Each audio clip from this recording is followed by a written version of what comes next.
আসসালামু আলাইকুম প্রিয় দর্শক, অন্য মঞ্চের আলাপচারিতায় আপনাদের সকলকে আমন্ত্রণ জানাচ্ছি। ওসমান হাদি গুলিবিদ্ধ হয়েছেন। আমরা জানি তিনি ঢাকা ৮ নির্বাচনী এলাকায় স্বতন্ত্র নির্বাচন করছেন এবং এক ধরনের অভিনব প্রচারণা আমি প্রায় দেখি তিনি ফেসবুকে আপলোড করেন, কোনো পোস্টারিং করছেন না, তিনি নিজে যান, ফজরের নামাজের পর থেকে বিভিন্ন অলিতে গলিতে ঘুরে বেড়ান। খুবই মর্মান্তিক ঘটনা এবং সোফার আমরা যা জানতে পেরেছি, পত্রপত্রিকায় দেখলাম তার গুলি বাম কানের নিচে বিদ্ধ হয়েছে। এটা খুবই ডেঞ্জারাস জায়গা এবং চিকিৎসকরাও বলছেন তার অবস্থা আশঙ্কাজনক। প্রাথমিকভাবে আমরা হাদির জন্য প্রার্থনা করি, আমরা আন্তরিকভাবে প্রার্থনা করি হাদি ফিরে আসবেন এবং খুব খারাপ কিছু হবে না। ফিরে এসে তিনি আবার এই নির্বাচনে অংশগ্রহণ করবেন। তিনি যে নতুন ধরনের রাজনীতি দেখাতে চাইছেন, সে রাজনীতির সাথে বিশেষ করে প্রচারণার নতুন ধরন শুধু না, তার রাজনীতির যে ধরন আছে তার সাথে আমাদের অনেকের দ্বিমত থাকতে পারে। আমার নিজেরও দ্বিমত আছে, তার প্রকাশভঙ্গির সাথে অনেকের দ্বিমত থাকতে পারে, আমারও আছে। কিন্তু এইরকম বিভৎস কোনো ঘটনা বাংলাদেশে ঘটা আমরা কোনোভাবে নিতে পারি না। হাদি ফিরে আসুন, আমরা প্রার্থনা করি যার যার জায়গা থেকে, এবং তিনি আবার নির্বাচনী প্রচারণায় অংশগ্রহণ করুন স্বতঃস্ফূর্তভাবে, আরো বেশি শক্তি নিয়ে আমরা সেটা চাই। কিন্তু একটা বিপদের কথা একটু বলে রাখা দরকার। আমাদের দেশে যা হয় আর কি, এই ধরনের একটা ঘটনা ঘটার পর এমনকি উনি ঠিকঠাকভাবে ফিরে আসলেও এই কাজটা কে করেছে এটা নিয়ে চুলচেরা বিশ্লেষণ শুরু হবে, হওয়া উচিত। এটা ভয়ঙ্কর একটা ঘটনা। কিন্তু আমরা এমন কিছু যাতে না করি আমাদের দেশে এই মুহূর্তে ক্রিয়াশীল যেসব রাজনৈতিক দল এবং শক্তি আছে, স্টেক হোল্ডার্স আছে, তাদের মধ্যে কোনো ভয়ঙ্কর সংকট তৈরি হয়। সংকটটা তৈরির চেষ্টাও বিভিন্ন জায়গা থেকে হবে। মানে ওসমান হাদির উপরে এই হামলা আসলে কোন দিক থেকে হতে পারে? আমরা যদি ওসমান হাদির বক্তব্য কর্মকাণ্ড দেখার চেষ্টা করি, তিনি গণ অভ্যুত্থানের খুবই গুরুত্বপূর্ণ ভূমিকা পালন করেছেন। পরবর্তীতে আওয়ামী লীগ এবং ভারত বিরোধী অত্যন্ত কঠোর ভাষায় তার বক্তব্য আছে। সুতরাং উনি কাদের টার্গেটে পরিণত হতে পারেন আমরা বুঝতে পারি। এবং বলা বাহুল্য, এই নির্বাচন ঠিকঠাক মতো না হোক, বাংলাদেশ একটা স্টেবল অবস্থায় না যাক, সেটা আওয়ামী লীগ এবং ভারতের চাইতে এত বেশি সম্ভবত আর কেউ চায় না। সুতরাং আমরা প্রাথমিকভাবে এই ধরনের একটা ধারণা করা ভুল হবে না।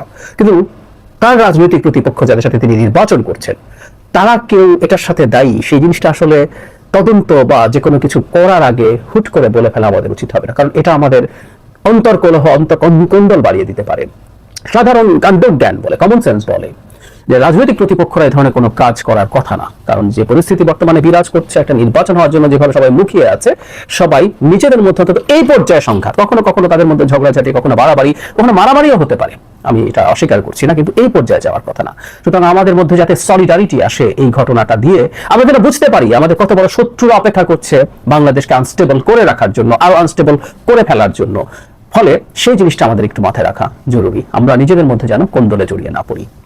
আবারও বলছি, আগেও বলেছি, তার রাজনীতি, তার প্রকাশভঙ্গি, এগুলোর সাথে আমাদের দ্বিমত থাকতে পারে। ব্যক্তিগত জীবনে তিনি অসাধারণ মানুষ, অসাধারণ বিনয়ী মানুষ। তার সাথে আমি একাধিকবার টক শোতে পার্টিসিপেট করেছি, আমি দেখেছি অত্যন্ত বিনয়ী একজন মানুষ। আদিকে আমরা যেভাবে বক্তব্য দিতে দেখি, কথা বলতে দেখি, তার সাথে তার ব্যক্তিগত পর্যায়ের ইন্টারাকশন দেখলে অনেকেই মেলাতে পারেন না। এটা তার রাজনৈতিক কৌশল, এটা তার রাজনীতি।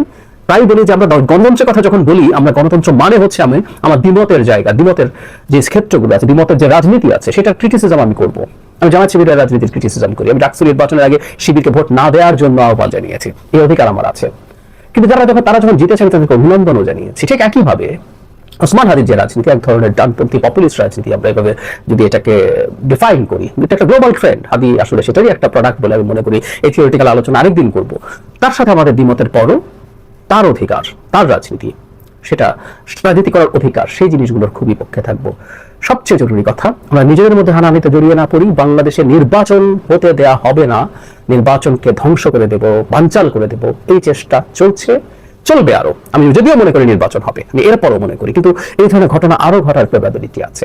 আমাদের নিজেদের মধ্যে যাতে আমরা বিবাদে না জড়িয়ে পড়ি, শুরুতেই বলেছি কারা আসলে এটা করতে পারে, তাদের ব্যাপারে যেন আমরা আরো বেশি সতর্ক থাকি। আবারও কয়েকবার বলা হলো, আমাদের গভীর থেকে, অন্তরের গভীর থেকে আমি চাইছি, প্রার্থনা করছি, হাদি ফিরে আসুন, শক্তিশালীভাবে ফিরে আসুন, সুস্থভাবে ফিরে আসুন। আবার তার স্টাইলের প্রচারণা, এটা একটা অসাধারণ নজির।